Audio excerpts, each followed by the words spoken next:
일단 이 책을 쓴 동기는 많은 분들이 물어보셨어요. 전작인 마법의 돈 굴리기나 연금 굴리기 보고 자산 배분 투자를 잘 하고 있는데 자기 아이를 위해서 뭔가를 해주고 싶다. 아이 세뱃돈, 용돈 받은 걸 어떻게 굴려야 될지 모르겠다. 이런 질문 굉장히 많이 하셨고, 제가 은행에 다녔었잖아요. 그럼 은행의 동기들, 선후배들을 만나면 자기 아이들 거 어떻게 해야 되냐고 물어보시는 거예요. 생각보다 금융회사 직원들도 잘 모르는 것들이 많거든요. 그리고 심지어 증권사 다니는 분도 저한테 그런 얘기를 물어보시고, 자산운용사 대표님도 네, 심지어 자기 아이 거는 이렇게 주식 위주로 하는 건 좀 위험한 것 같다. 그래서 자산 배분이 맞는 것 같은데 아이 건 어떻게 해야 되냐? 라는 질문을 되게 많이 하셨어요. 그 질문들 중에 하나가 뭐냐면 일단 계좌 개설 어떻게 해야 돼? 이거 모르시는 거예요. 그래서 심지어 어떤 분은 은행에 가서도 물어보고 증권사 가서도 물어봤대요. 아이 계좌 어떻게 해야 되냐?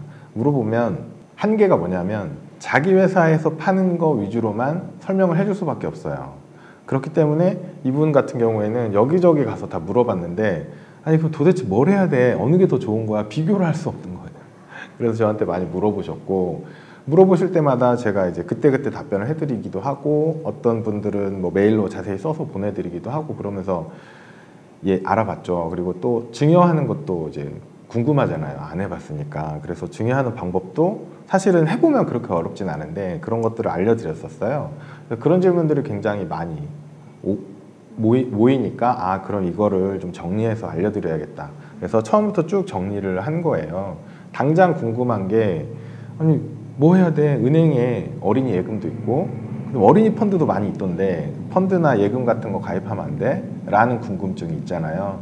그래서 어린이 예금이 혹은 어린이 예금 적금이 어떤 이익이 있는지 그런 것들에 대한 얘기, 그 다음에 어린이 펀드는 어떻게 움직이고 있는지, 바뀌어도 되는지 이런 것들을 분석해서 보여드리고, 궁극적으로는 직접 해도 된다, 직접 하는 게 더 나을 수도 있다 라는 걸 말씀드린 거고, 한 달에 30만 원이면 크다면 클 수도 있고 뭐 가능할 수도 있는 금액이에요.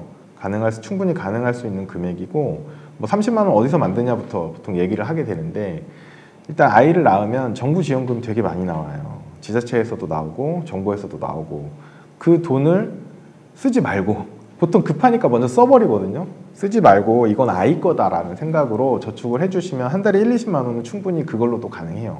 거기서 조금 더 마음을 쓰셔가지고 한 10만 원 정도 더 하면 30만 원은 충분히 가능하거든요. 이렇게 30만 원씩 매달 저축을 하는 거죠. 저축이라는 건 예적금이 아니고 세이브 한다는 거예요. 그래서 이걸 증권계좌에 넣어가지고 운용을 하는 거고, 운용을 했을 때 약 7.2% 정도 수익률을 얻는다라고 가정을 하면 아이가 성인이 됐을 때 20살이 되면 1억 5천만 원 정도가 나와요. 납입 원금 7,200만 원에 1억 5천만 원이니까 약 2배가 넘는 금액이죠. 그리고 20살에 바로 이 돈을 아이에게 쓸 수도 있지만 당장은 대학 다니고 뭐 큰 돈 들어갈 일은 없잖아요. 요즘에 오히려 고등학교 때가 대학 때보다 돈이 더 많이 든다고 하니까. 그래서 보통 이제 요즘에 결혼 정년기가 많이 늦어져서 30대 중반, 35세 결혼한다고 했을 때 35세 결혼하는 아이한테 뭐 전셋집을 위한 뭐 돈을 지원해 준다던가, 아니면 아이가 사업에 뜻이 있다. 그러면 뭐 그쯤에 사회생활 조금 하고 사업하겠다고 하면 사업자금 지원해 줄 수도 있죠. 그래서 35세까지 만약에 굴리게 된다면 그때까지 납입한 원금이 1억 2천 정도 돼요. 근데 그때 잔고가 5억 3천만 원 정도 돼요. 그래서 30만 원으로 5억 원을 만들 수 있다라고 얘기를 하는 거거든요. 여기서 이제 많은 부모님들이 고민하는 게 뭐냐면, 아니 나 종잣돈이 많지 않아서 큰 돈을 물려줄 수 없다라는 고민을 많이 하시는데, 책에도 이제 부자방정식이라는 걸 써놨어요. 부자방정식이 뭐냐면 미래의 부 자산의 크기는 종잣돈하고 곱하기의 관계를 갖고, 그다음 수익률하고 투자 기간은 제곱의 관계를 가져요.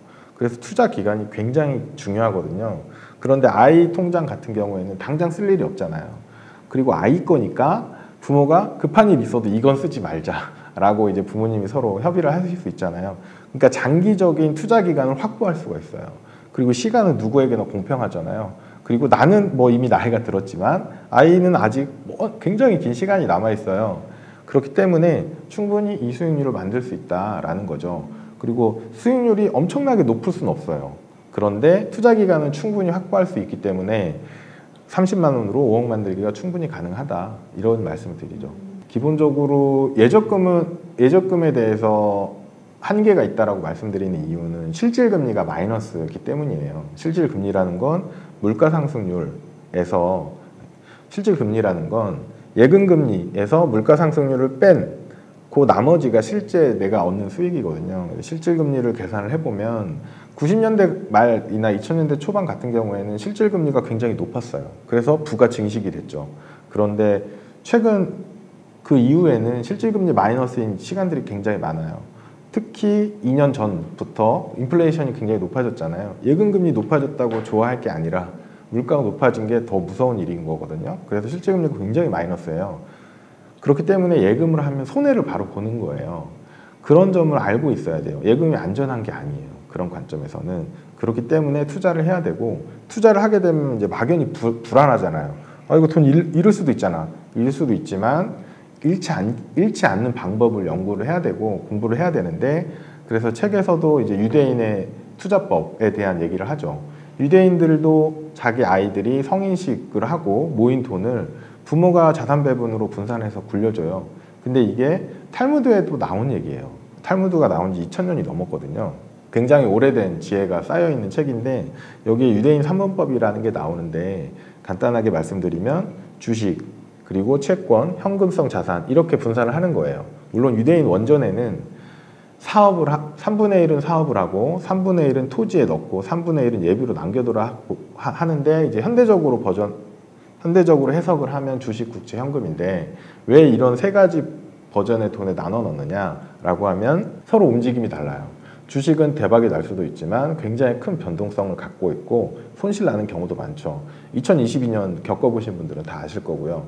그리고 채권 같은 경우에는 주식이 하락할 때 그걸 커버해주는 역할을 해요. 근데 왜 현금 왜 가져가? 라고 하면 2022년이 대표적인데, 주식, 국채가 같이 빠질 때는 시기들이 있어요. 그런 시간을 커버해주기 위해서 현금을 가져가게 돼요. 이게 유대인들이 이제 전승하고 있는 유대인 3분법이고, 여기에서 좀 더 발전한 많은 투자법들이 나왔는데, 그 중에 하나가 올레더라는 투자법이에요. 올레더는 미국에서 나온 건데, 경제의 모든 계절, 올웨더, 경제의 모든 계절을 커버하고 싶다라는 욕심에서 한 거고요. 경제의 계절은 굉장히 다양한데, 경제의 성장률이 높거나 낮거나, 혹은 인플레이션이 높거나 낮거나, 이런 크게 네 가지 케이스에서 좋은 자산들이 달라요. 어떤 가격이 올라가는 자산들이 다르기 때문에 걔네들을 한 번에 다 가져가자는 거예요. 그게 이제 올레더의 특징인데, 미국에서 나온 올레더의 단점이 뭐냐면 미국 사람 위주예요.